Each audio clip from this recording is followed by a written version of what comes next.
So let us now start. So this is the first question. 32 over 32 would indicate all patterns, all blank patterns in the primary classification. Always remember these people, but when we say primary classification, ang ibig sabihin ng primary classification, ang hinahanap niyan ay word. That question is very easy. Our answer is letter A. When we talk of primary classification, ang ibig sabihin ng primary classification, ang hinahanap ay word. So, just a short recall on the concept of primary classification. Meron tayong numerator at saka denominator.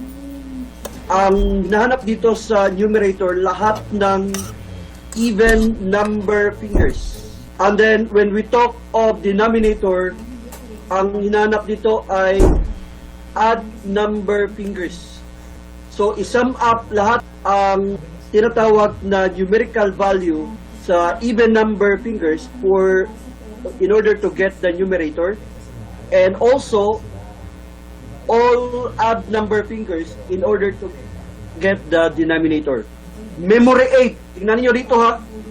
Madaling matandaan na we are talking of numerator or denominator because tingnan nyo, ang last letter ng word na even ends with letter N. That is also the first letter of numerator. And also, dito sa odd number, ang word na odd ends with letter D. And also the first letter of the word denominator. Kaya, it will be very easy which is which. Anong finger ang sinasabi natin na for numerator and for denominator. Pero, before we go any further, hindi kaagad kunin natin lahat ng value on the even or odd number fingers. Makukuha lang natin ang tinatawag na value kung merong word appearing in a particular block of finger. So, let me draw now yung tinatawag natin na block of finger. So, sample dito ha, para mas ma-emphasize natin na siya. Although, kung nanood kayo sa video presentation, sa recorded video ko dito, I explained this one in much detail. So, alam natin, this is finger number 1, 2, ito ay 3, 4, 5, and then 6, 7, 8, 9, and 10. Why am I doing this? Kasi sa actual board examination, ang board examiners, fixated sila dito. So, almost magkasunod na mga board question, ang mga tanong ay patungkol dito sa topic na to. 16, in pairs siya, at saka ito 8, ito ay 4,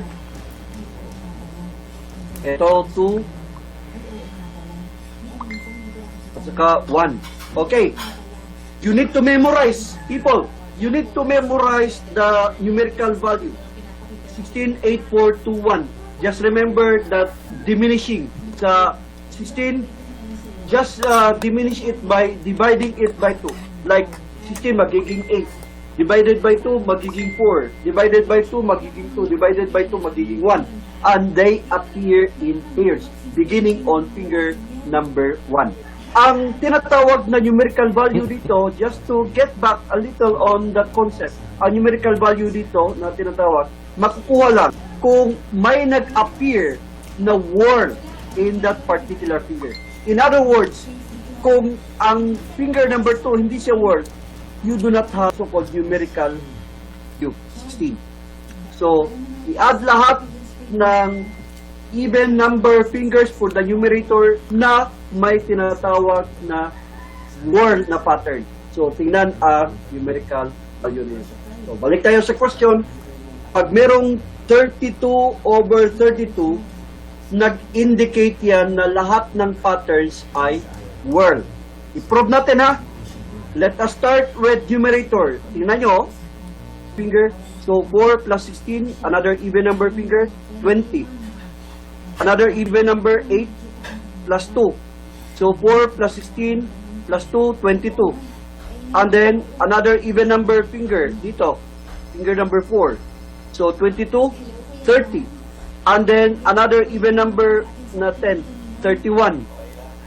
Now, there is a rule in the primary classification that you always add the so-called constant na plus 1. Constant yan. At the end of the summation ng lahat ng even number fingers na may word, lahat ng numerical value, always add 1. Kaya ang mangyari dito ay magiging 32. So, sa numerator, 32. So, tingnan natin ang denominator. So, add number fingers. So, dito tayo sa finger number 1. Mula dito. So, 16. And then, finger number 7. The value of 2. So, we have 18. And then, finger number 3. Another add number finger. So, 16 plus 2, 18. And then dito, that is 26. And then dito, 1 ang value, number 9. Number 9, 27. And then, dito, plus 4 is 31. Again, always add the constant value, 1, making it 32. Let us just get the answer immediately. Why? Because this is more of memorization. So, a British anthropologist, he's a cousin of Charles Darwin, who began his observations of fingerprints as a means of identifying in the 1800s. According to his calculations, the odds of two individuals, so famous siya dito, two individuals having fingerprints being the same, were in 1 in 64 billion chance ang possibility na mag-repeat ang fingerprints. So meaning to say, it's very, very unique. And then, often referred to, yung tinatawag na minutia, ay nakapangalan sa kanya. Sino yan? It was Francis Galton. So, another personality, a clerk in the prefecture of police at Paris, France. Frenchman, walang iba dito kundi si Alphonse Bertillon. And we can connect Bertillon to anthropometry. Kasi ito yung system na na-develop niya under the broad concept of portrait parley. So, there are three things. Ginamit niya, una, ang anthropometry, a system of identification through body measurements. And then, ang pangalawa, ang photography. And then, kasali din dito yung tinatawag na cartographic sketch. Until now, ang mga ito ay ginagamit sa mga pulis. Except lang dito ngayon na it has grown out of popularity because of the case in the so-called famous case of Will and William West, na napatunayan sa Will and William West case na hindi pala ganon ka-accurate ang anthropometry.